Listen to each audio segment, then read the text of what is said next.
ये घटना शुभम के साथ घटी हुई एक ऐसी घटना है जिसे वे अपनी पूरी जिंदगी नहीं भुला सकते। तो चलिए फ्रेंड्स, इस खौफनाक घटना को पूरा सुनते हैं।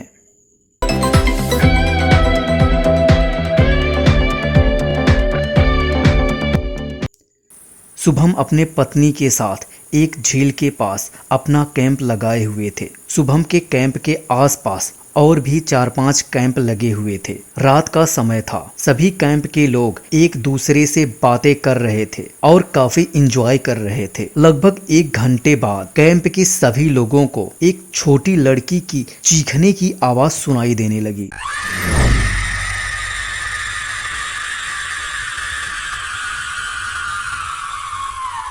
और वो आवाज कैंप के पीछे के खाली मैदान की तरफ से आ रही थी। कैंप के लोगों ने उस लड़की को ढूंढने के लिए उसकी आवाज की तरफ जाने लगे और उन लोगों के साथ शुभम भी उनके पीछे पीछे चले गए। कुछ दूर पैदल जाने पर सभी लोगों को सफेद लिबास में एक छोटी सी लड़की सामने खड़ी दिखती है, जिसकी लंबाई लगभग 3 फीट की थी और उस लड़की का चेहरा चांद की रोशनी में बेहद चमक रहा था और ऐसा लग रहा था कि वो कोई इंसान नहीं बल्कि कुछ और ही है। इस तरह का खौफनाक मंजर देखकर सभी लोगों की हालत खराब हो जाती है और उस रहस्यमयी लड़की के पास अकेले जाने की किसी की हिम्मत नहीं होती है। तो सभी लोगों ने हिम्मत जुटाई और एक साथ उस लड़की की तरफ जाने का फैसला किए और सभी लोग एक दूसरे का हाथ पकड़कर उस लड़की की तरफ बढ़ने लगे। जैसे जैसे वे लोग आगे बढ़ रहे थे वैसे वैसे वो लड़की पीछे की ओर खिसकती जा रही थी। कुछ ही कदमों की दूरी के बाद वो रहस्यमयी लड़की एक पेड़ में जाकर समा जाती है।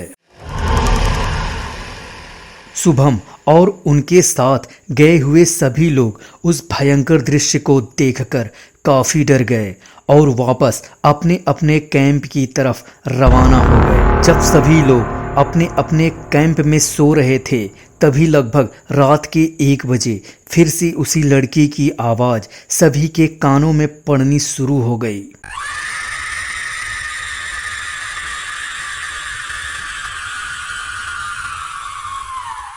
लेकिन अब इस बार किसी की भी हिम्मत नहीं हुई कि इतनी रात में उस लड़की के पीछे दोबारा जाए।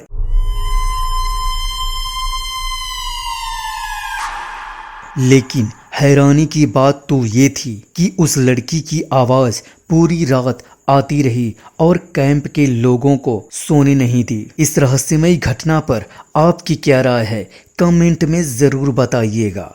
और अगर हमारी कहानियाँ पसंद आ रही हो तो इस वीडियो को एक लाइक कर दीजिएगा। फिर मिलेंगे नई कहानी के साथ, तब तक के लिए हमें इजाज़त दीजिए।